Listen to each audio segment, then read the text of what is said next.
Relato de futebol, narração na rádio, TV e internet. Pedro Azevedo, viva. Este é o primeiro livro técnico sobre relatos em Portugal. O que é que está por detrás deste teu livro? Está o relato estudado até ao fim, do princípio ao fim, de alfa a ômega. O relato em Portugal, não havia literatura sobre relato. O relato em Portugal assume uma importância muito grande na narrativa audiovisual. Nós temos uma indústria cultural de entretenimento em que o relato de futebol, a transmissão desportiva, a transmissão do jogo de futebol está muito consolidada nessa indústria cultural. O relato de futebol é uma pedra essencial da narrativa audiovisual e está estudada neste livro, que é um livro em que tem vários capítulos, que fala também da história, fala da psicologia cultural, do relato de futebol, fala de outros campos relevantes do relato. Inclusivamente o relato de futebol é relacionado com a teoria de comunicação mais estudada de sempre no mundo, a teoria de Lasswell, e por isso digamos que o relato aqui entra num campo mais científico, mas é naturalmente um livro que pode ser lido pelos adeptos do futebol, justamente pelo público porque o em geral. relato é algo muito popular, digamos assim, em Portugal. Sim, o relato é um exercício de comunicação e é também um embaixador de cultura. O relato de futebol é muito popular. O relato de futebol em Portugal iniciou-se em 1938. O primeiro jogo oficial, depois de várias experiências, é de Ayala Boto, num Benfica Sporting em Lisboa, em 1938. Por aqui se vê que é de facto uma tradição muito antiga a do relato em Portugal. No mundo tinha começado antes, em 1927 na BBC, num Arsenal Sheffield, ou seja, o relato no mundo já tem quase 100 anos. Em Portugal fala-se também neste livro, o livro fala sobre isso, como é que os portugueses escutavam os relatos de futebol nas décadas de 40, 50 e 60.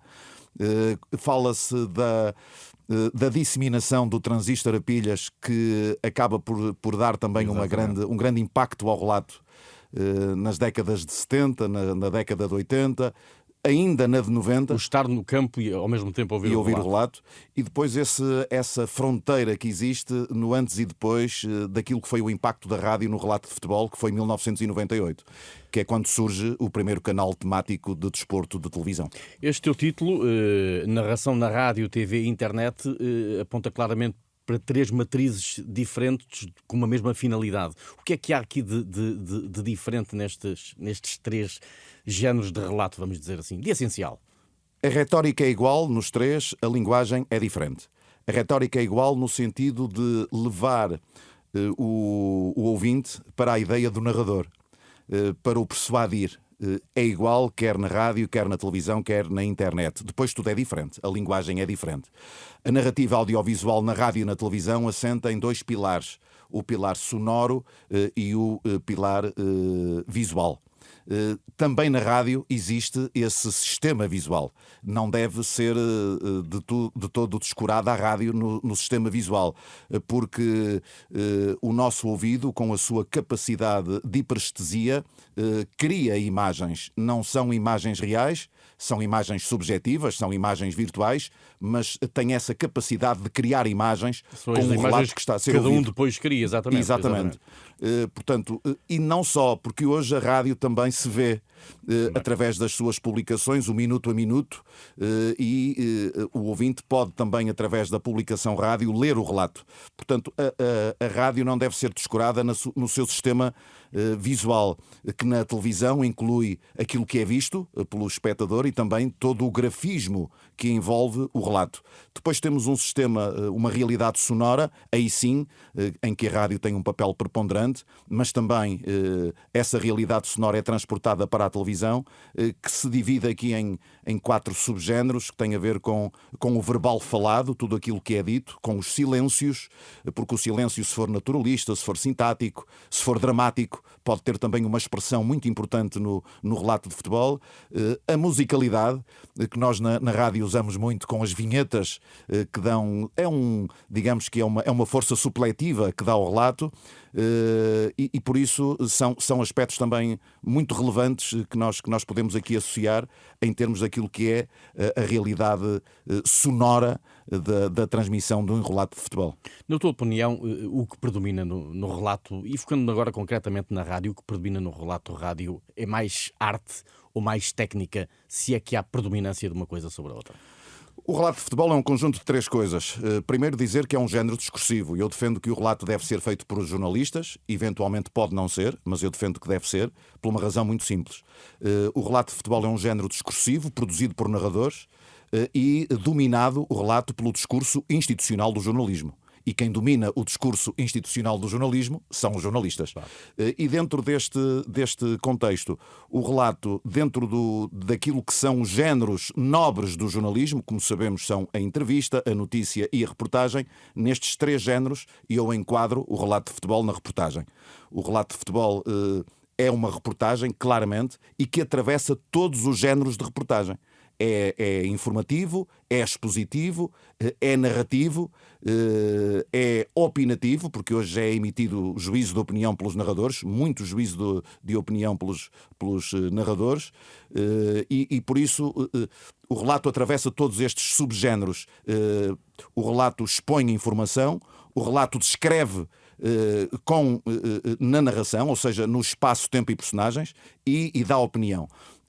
Isto é apenas um preâmbulo. Depois dizer-te que o relato é um conjunto, é uma tríade de arte, de informação e de entretenimento.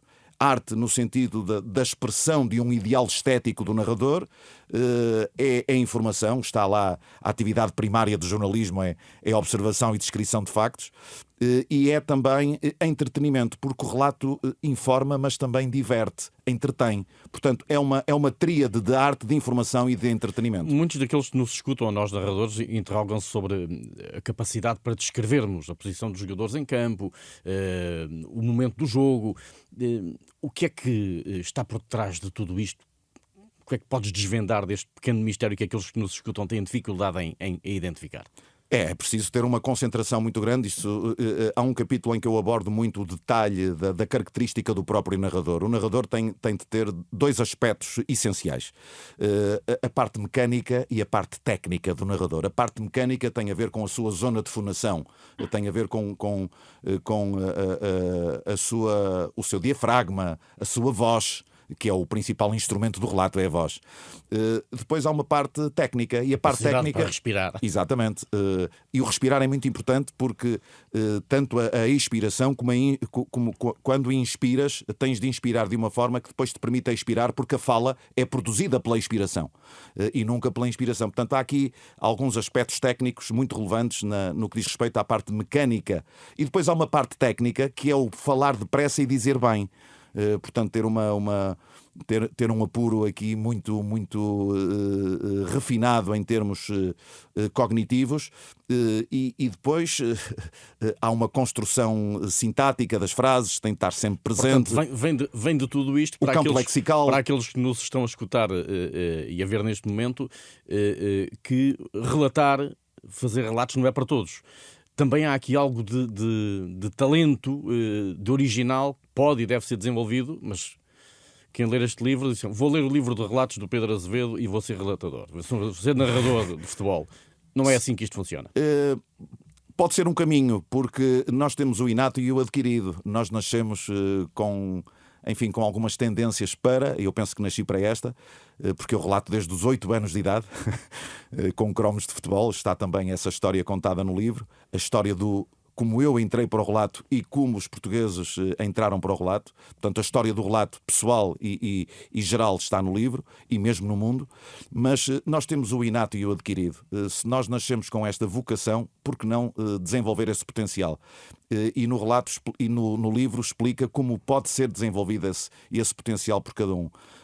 Trabalhando estas técnicas, eu acho que quem nasceu com esta vocação pode perfeitamente aprimorá-las e lançar-se no mundo dos relatos de futebol. Qual é o maior cunho pessoal que colocas nos teus relatos, Pedro? A voz. A voz é a assinatura essencial do relator. A voz é fundamental. Depois, uma modulação que possa dar ao ouvinte expectativa, atratividade pelo relato, e depois introduzo também nos meus relatos aquilo que está num capítulo do meu livro de psicologia cultural, a forma como a cultura influi a mente do narrador. E a cultura influenciou muito a minha forma de relatar os jogos. Eu introduzi, ao longo de todos estes anos, de 38 épocas desportivas a narrar na Renascença, e já várias a narrar na televisão, e eu introduzi, neste caso na Sport TV, muitas expressões populares. Estão todas no livro, foram todas ditas durante os meus jogos ao longo de todos estes anos, estão todas contidas no dicionário das frases feitas de Orlando Neves de 1991, e eu uso o meu estilo de narrar. É um estilo, estamos aqui a falar em conteúdo da narração, tem muitas frases feitas com muitas frases que as pessoas conhecem, que se identificam e que dão também um cunho muito pessoal às transmissões, às minhas narrações. Quando há muitos jogadores na pequena área dizer que é como sardinha na canastra, quando um jogador é apanhado em fora de jogo, caiu no anzol, expressões que eu também trago, enfim, da minha terra, porque eu sou um homem um poveiro, e por isso há muitas expressões também usadas na Póvoa, mas que estão contidas nesse dicionário das frases feitas de Orlando Neves. São cerca de 1000 expressões, e que por isso podem ser consultadas, mas são expressões que também, enfim, fazem do meu estilo de narração. É uma narração que atravessa também muito a psicologia cultural e a cultura popular, porque, como disse anteriormente, o relato é também um embaixador de cultura, para além de ser um forte exercício de comunicação. Pedro Azevedo, obrigado por teres partilhado comigo estas ideias e que o teu relato de futebol, narração na rádio, TV e internet, tenha pelo menos o mesmo sucesso que tens tido aqui aos microfones da Renascença. Obrigado, Luís. Foi um prazer estar aqui na minha casa. O prazer foi meu. Muito obrigado.